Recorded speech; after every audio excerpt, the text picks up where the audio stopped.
Hello, hello, hello, everybody. It is about 12 o'clock.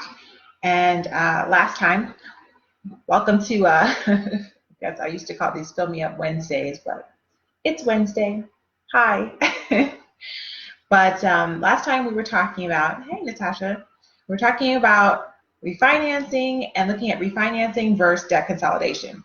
And so I thought a nice little segue into from those two into what we call the debt avalanche and the debt snowball. Okay, so I really just wanted to look at that today. I'm a little all over the place. Once again, trying to get my life. Okay, so we're talking about debt avalanche and debt snowball. I have about 12 props today, and that's why I feel like I'm a little everywhere. So when you are looking at paying off debts, so student loans, credit cards, any of those things, car loans, right? We want to look at, okay, how can we focus our both attention and our payments, right? And so that's a really big deal because a lot of times we spread ourselves very thin. So like how you spread yourself thin in life and you're trying to do 12 different things, the same goes for paying off your student loans and your credit cards and your car loan. When you try to pay extra on everything, you don't really end up doing that much. You don't make as much progress as you would like.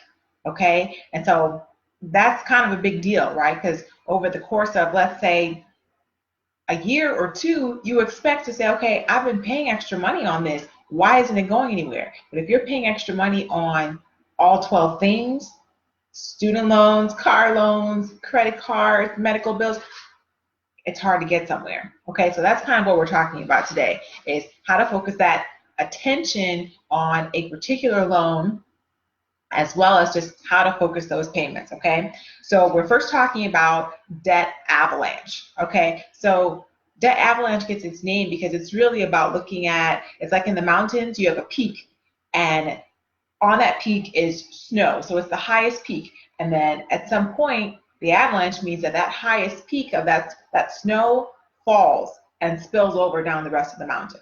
Okay? And so how we explain that in financial terms is that the debt avalanche is that you use the highest interest rate. So when you look at your loans, you look at the highest interest rate. Okay, so not the balance you owe or the minimum payment, you're looking at the highest interest rate. So comparing, and we're going to look at a few circumstances. So 25% to 8% to 6.5%. Okay, so I'm going to try to look at this. I have chicken scratch for handwriting. Okay, so get what you will from it. Okay, so debt avalanche. So this is on your right. Okay, so look at these percentages. That is the biggest point we're trying to make with the debt avalanche. So 25%, 8%, 6.5%. So that is how so if you use whatever it is, an Excel sheet or old school, write it down. That's what you're looking at when you're looking at the debt avalanche is the percentage, okay? And then remember that, so when you start with the highest interest rate, you are working your way down. And after your highest interest rate is paid off, then you use that minimum payment towards your next debt, okay? So let's see how we can explain this, okay? So first you have your Visa card, right? So your balance is $12,000, interest rate is 25%, and your minimum payment is $250, okay? So when you're like, okay, I'm at the highest peak, I'm going for the highest interest rate, so 25%. So basically, any money you can find anywhere, you're putting all of your money and you're focusing on this one debt, okay? So this one interest rate, this Visa card, because it's your highest interest rate, right? And then remember though that the rest of these, your car loan, your student loan, you're paying just minimum payments on those, okay? Just because you have to stay current, so you pay those minimum payments. So any additional money that you have goes towards what your focus is. And right now that's your Visa because that's the one with the highest interest rate for you, okay? And so when you're done with this Visa card, so now it's officially paid off. All $12,000 is paid off, right? And you were using both your minimum payment plus any other money you could find to pay this off, right? So now the Visa is paid off. So when the Visa is paid off, now you're rolling over the $250 that you were, hi Christina, that you were using for your Visa card now to your car loan, okay? So now you're gonna pay not only just the minimum payment for your car loan, which is $300. You're also using your $250 from your Visa card, right? Because the Visa's gone. So don't put that money back into the bank and, okay, I'm going to go shopping. No, you put the money from the Visa, so that minimum payment of $250 and any other money you can find, so that $250 plus the minimum payment of the $300 there for your car loan, now all towards your car loan. So $300 plus $250, so now you're paying $550 towards your car loan, right? And so now you're like, okay, that's an 8% loan. So that's your next interest rate in line. So, okay, now look, you paid off the Honda. You paid off the Honda, and now you're ready, okay, I'm moving to the student loan now, right? So moving to the student loan, and the next interest rate is 6.5%. And I owe now $20,000 on this student loan, which in this case was my highest balance that I owed, okay? So now you're like, okay, so guess what? I paid off my Visa. Okay, I have $250. This money is freed up. So don't you dare go shopping and buy shoes or any electronics with this money, because this money has been freed up by you intentionally to now move $250 plus $300 from your car loan. So that's $550. So $550 plus $150. I don't know. Can I do math today? What is that? $700? If I can't, that's what calculators are used for. Okay. So now you have $250 plus $300 plus $150, all now going towards your student loan. And I have weird lights going on right now. So look at how much more money that is. So now you don't have to pay just $150 minimum payment on your student loan, because guess what? You were doing the debt avalanche, highest interest rate to the lowest interest rate, right? Because the point in doing this is actually that you save interest over the life of the loan, okay? Because you're working on the highest interest rate and you're knocking that out first. So that's very important to remember, because we'll be talking about a few of those perks and some of the disadvantages of doing both the debt avalanche and the debt snowball, okay? So perks being, so you are accumulating less interest over the life of the loan by starting with the highest interest rate, because you saw that on the diagram. So 25%, we started with 25% compared to starting at 6.5%. So over the life of the loan, you're saving quite a bit of interest by doing that, okay? So if you're somebody that has more high interest debts, then the debt avalanche may work for you, okay? So it's important to really think about. And then you end up saving more money in each payment, you know, because if you're not paying out the same amount of interest that you would normally pay out, then you're saving more money. So maybe you have an extra $250 in the bank because guess what? I paid that high interest first, okay? But then the downside is that, you know, you may not have a quick win, right? Because, I mean, look at the diagram. This Visa is $12,000. I mean, that's no joke. That's a lot of pair of peep-toe shoes, if you ask me. A lot of pair. So $12,000, it may not happen overnight. So you're not going to wake up 2 weeks later and be like, ooh, honey, I paid that off. In 2 seconds, probably not. So remember that $12,000 may not be a quick win, but it is a high interest rate, and you're more looking long term. So if you need a quick win, you may have to be paying attention when I talk to you guys about the debt snowball. Okay. So the quick win, maybe not with the debt avalanche. Okay. So that's important to remember. And then it may take sometimes a longer time, right? A longer time to pay off that first debt. So $12,000, once again, will not happen in 2 weeks, more than likely. I mean, unless you hit the lotto or something good, you know. So, but the point is that it leads some people to be discouraged and give up. So you have to know who you are. So you need to be asking yourself the right questions about who you are, okay? So now let's go to the debt snowball, okay? So debt snowball, we're ordering our smallest debts to our largest debts. But we are looking at the balance. Remember, guys, the balance right now, okay? So debt avalanche, looking at your highest interest rate to your lowest interest rate. That's how you order them, right? That snowball, you're ordering them from your smallest balance to your largest balance, okay? So I attempted to use the same numbers. Let's pretend like this is the same person, okay? And if I jacked it up, it's all right. You get my point, okay? So Debt snowball. Car loan, $4,000. So that is the balance, right? But it's 8% interest rate, okay? Your Visa, $12,000, 25%. Student loan, $20,000 balance with a 6.5%. So see, look, the interest rates, they're everywhere, okay? But keep in mind, right? You're like, okay, well, okay, I'm cool with the interest rate, I guess, because maybe you need a quick win, right? So if you need a quick win, then you probably need to go with the debt snowball. So $4,000, it's not that bad, right? $4,000 is a big difference between $4,000 and $12,000, right?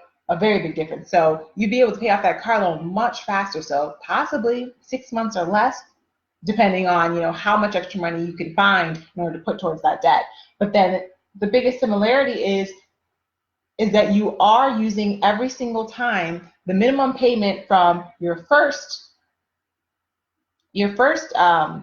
I guess category, we'll say, so from your car loan, so you use your $300. When you pay that off, then you move to your second loan. And you use this money, this $300 from your car loan, now on your Visa credit card.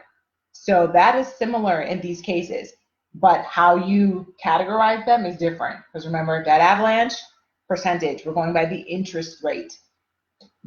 Okay, and then that snowball, we're looking at the balance. So go from your smallest balance to your biggest balance. Okay, so your car loan, $300 plus now your Visa. Now you're working on your Visa, so now $300 plus $250, $550 now that you can apply towards your Visa. And then now you move to your student loans. You're like, okay, I got those two out of the way. So $550 now to $150. So now, what did we say? $700, I think, if I can add, towards your student loan now. Okay. And so the rate of these and how you'll pay them off will be slightly different, you know, and it depends on how the numbers level out. But so if you have higher interest rates, once again, the Avalanche may be the best. And then the debt snowball, if you're looking for the quick win, you go with the debt snowball usually, because you'll pay that $4,000 balance off, right? And then the perfect dream, maybe you have, you know, your lowest debt, so maybe it's the car loan, is $4,000, and maybe that's the highest interest rate. Maybe that's whatever, 25%, right? So then you're kind of like, ooh, okay, so I could save some money on the interest and I could get a quick win. That would be nice, right? But once again, you have to look at the long term of how much you'll save in interest. How long will it take you? So there's a lot of calculators that are out there that'll tell you exactly that, where you can put in, okay, this is a 5-year car loan, this is my minimum payment, this is my interest rate, and it can tell you exactly like, okay, hey, it's going to take you this long to pay it off. And then you can adjust those numbers and see, okay, well, if I did this, what would this say? So, you know, you can write that down as well, okay? And then I wanted to show you guys something weird. So the point in these goals is that when you find extra money, you both put that money towards the debt that you're focusing on right then, right? So you put the majority, you basically put all that extra money. So if you have an extra $100, you put all of that money towards, let's say, the car loan that you're working on right now, right? So you're doing the minimum payment plus that extra $100. And then everything else, you pay the minimum payments until you get to that loan, right? And then you move the car loan, that extra $100 plus your minimum payment of $250, right, which is $350, and you move that all down now to your Visa, right? And then you add whatever your minimum payment is plus what you're paying your car loan to now pay towards your Visa, right? So I'm like, I play with bubble wrap at work. And so they call it Snowball because, I mean, look, this is, you start with a $100 payment, right? And then you're like, oh, guess what? I got a little more. Maybe I found some money. Maybe I worked some extra. Now I have an extra $100. Oh, I have an extra $100. So now the bigger snowball. And then you find some more money. You're like, oh, I found an extra $250. Maybe I have $250 for my birthday. And you keep getting more and more money to now go towards your snowball. So your snowball is getting bigger and bigger till it's like some huge boulder and you can build the bottom of a snowman or something like that. But the point is that the more money you're adding into the payment, it's like the bigger and the hairier it gets. But then this just means that you're going to be able to pay that loan off quicker, right? Because then look, you're the more you're focusing on something, the more it expands, right? So you're focusing, and the payment's getting bigger and bigger. So instead of going shopping, which takes off a layer, because guess what? You spent that $50 somewhere else. So your debt snowball is smaller, right? And you found a new iPhone you wanted. So it's getting smaller and smaller. And then that's how you end up paying just the minimum payment every single month, which unfortunately doesn't really get you anywhere. Right? The point of the snowball is that you keep rolling and you roll and you roll until it gets bigger and bigger and bigger, and then now you can get out of debt faster. Yay, bubble wrap. Okay, so where are we at? So I showed you the example of the debt snowball, and we talked about the perks. So it's probably how you're going to get that quick win. You're going to stay motivated. You're going to stick to your debt repayment plan. And I mean, this is what I use because that's what worked for me. But once again, I told you guys I refinanced, I consolidated, I did all the fun things, the right things, maybe not. But because once again, my many loans went to one big, large, $100-something thousand loan, right? So, but anyways, but I still used, because I had a car loan before I was able to get to my student loan. So I used my $400. Like, okay, I need to pay off my car loan first, right? So I used that $400 now from my car loan to now add that to my student loan. So now I had an extra $400. So I didn't go shopping. I didn't go on Amazon and buy a whole bunch of stuff. I didn't get the button. I still don't really know what the button is, but you get what I mean. And so now I can use that $400 plus my minimum student loan payment of $800. So now I have $1,200. So I'm rolling my snowball. I'm rolling it up, talking about, okay, let's do this. Let's do this. That's the point, guys. Okay. So, and then now you can actually quickly reduce the number of debts you owe. So if you have 15 loans, it's okay to leave it that way. But now it's okay, it's a $2,000 loan, a $3,000 loan, and you're quickly moving through those debts because you're creating that snowball. Because each time you're getting excited, you're getting, more, you want more, right? Because you're getting faster. Because clearing those debts gets easier, it gets faster, and that's the point, okay? And so, but the downside really is that it may not be the fastest way to reduce the total amount of debt you owe, right? Because you're leaving some of the larger debts until later. Because if you leave that, what did we say, $20,000 student loan, right, till later, it's hanging out a lot longer, right?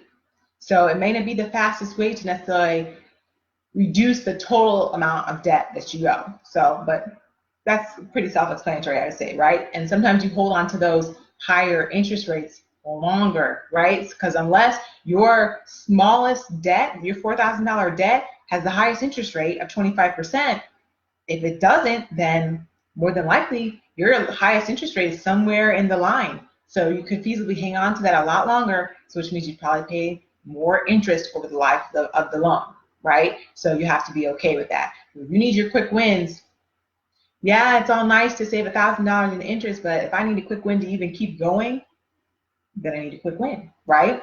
Okay.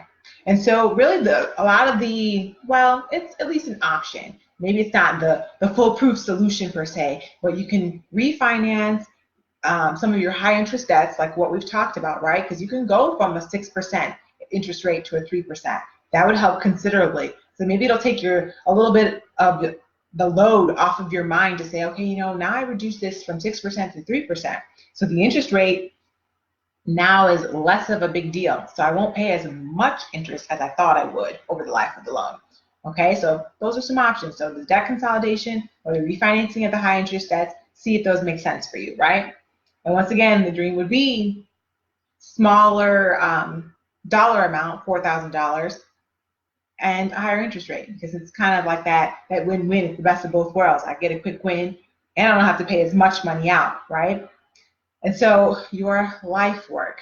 I want you guys to actually sit down. I mean, instead of pushing those debts to the back of the closet, covering them up with clothes like we've talked about, and pretending that they're not there. Sit down.